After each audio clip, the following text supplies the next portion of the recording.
DH 10, is this 7, 8, 9, 6? 9. This is 9, okay.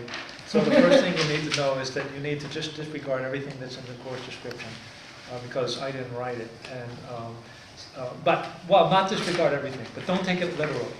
We'll be covering everything, most of the things that are in there, but not in any kind of sequential way. There'll be a lot of, we'll be doing a lot of looking at our own writing and reading practices and our kids' writing and reading practices and generating some strategies around those. So there'll be some of the theoretical stuff that's listed in the course description, some of the reading material and so forth, that I don't think it makes sense for us to try to do in the time that we have to us, which is about, I think, 11 hours of time together, all right?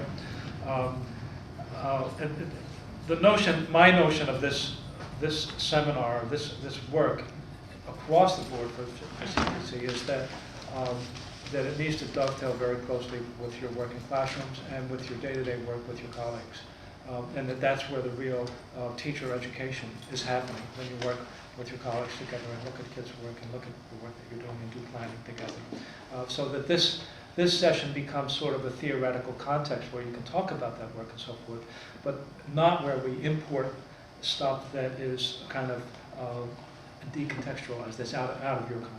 So if you feel like we're getting out of your context, let me know. So we're going to start, the agenda for today is that we're going to do a couple of journal writings ourselves, partly as a way of beginning to look at our own writing practices and think about writing for kids.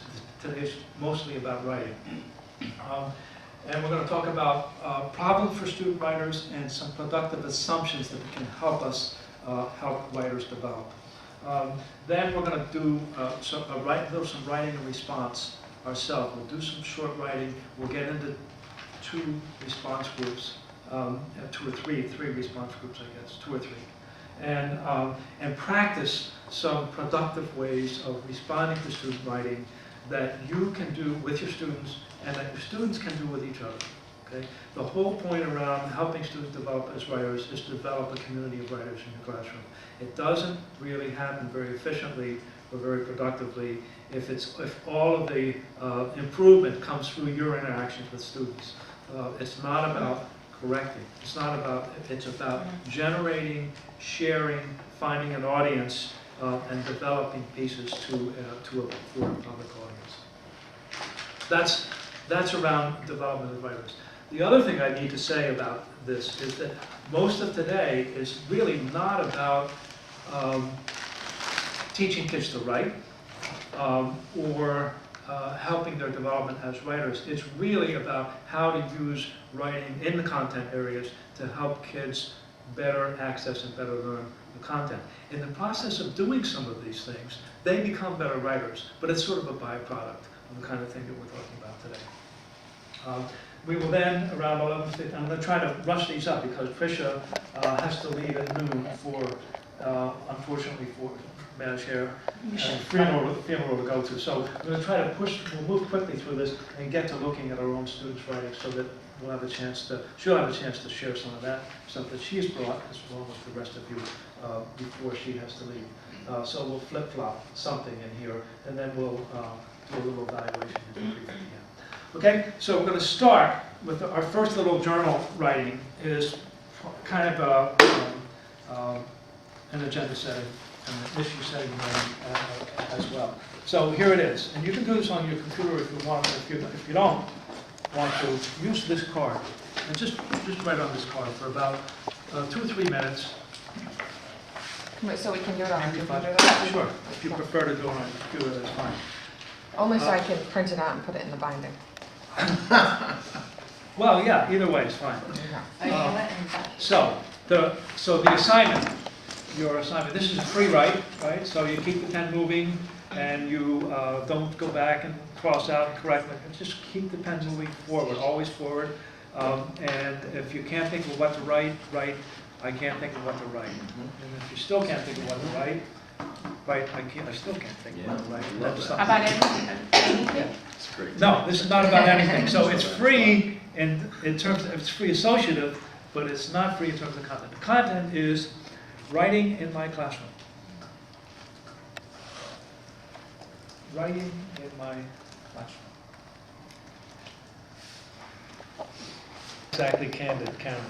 Okay, so I am curious to know what, to look over what you just wrote, and if there's, see if there's anything that strikes you in what you just wrote that leads you to a question or an issue that you would like to see us address in this session today.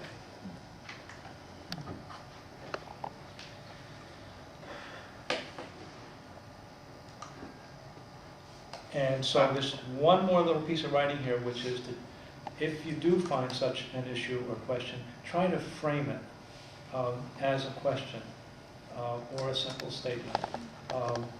Try to frame it as a question that you can toss out to the group. Then we're going to share these in pairs, and then we're going to toss them out, and then we're going to have a general discussion before we move to the next general exercise. Ourselves Yeah. at what we're teaching, or is this just a general It question? could be anything. It could be a general question. It could be a question about anything, basically. But a question that you'd like to kind of toss out to the group. Or an observation. Could be an insight.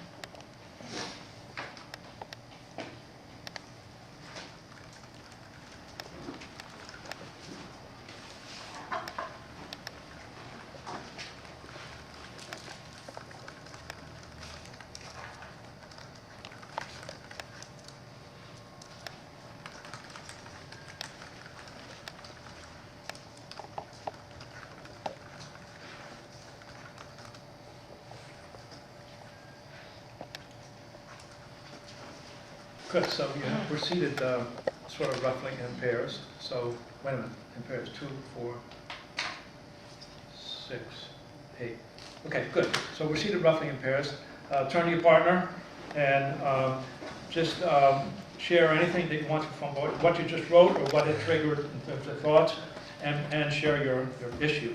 Now the partner is listening, and listening particularly for the issue or question, and trying to understand what that is. Because we're going to, when we report back out, you're going to report your partner's kind of issue or question or insight it was, okay? That's where they. Writing about the creative writing process or personal writing, general writing in my classroom, and how some of the students are super comfortable with it, whereas others aren't. Constantly write and talk. And I can see Even if they're making the mistakes. group that's comfortable with it starting to pull away perhaps from the group that isn't. Take off with it, yeah. Exactly, and they get the meaning, they're comfortable sharing, there's obviously a comfort level involved. How do I pull up, You can talk for a bit. help to advance the students who aren't as comfortable and help them see the meaning, the purpose, and the benefits of personal writing, creative writing, and So general basically, writing. it's taking the whole group and getting the whole group at the same level and general understanding of the Or whole. just how do I, those students who aren't comfortable with this yet, they're ninth graders, they might not be comfortable with expressing themselves this way because of their trepidations around the writing, their writing, spelling, grammar, which, obviously we talk about isn't an issue in this general writing process or whatever. But how do I really help them see the benefit or increase their comfort level without being too intrusive into their, some of this, some of But the you have to do that though. Sure. I mean, you actually basically you have to grab them somewhere and start with them somewhere. But the hardest thing is just like how do you intro the process? Because there's like 9 different ways to doing it, and like how were you trained how to write? myself, Yeah. a variety of ways. But But you probably had some good people around you that gave you some methods for doing all that. maybe I think it came to me later in life and much later than 9th grade. But some of the best writing I've seen from my students who aren't necessarily super advanced in their writing skills has been when they start to take on a real personal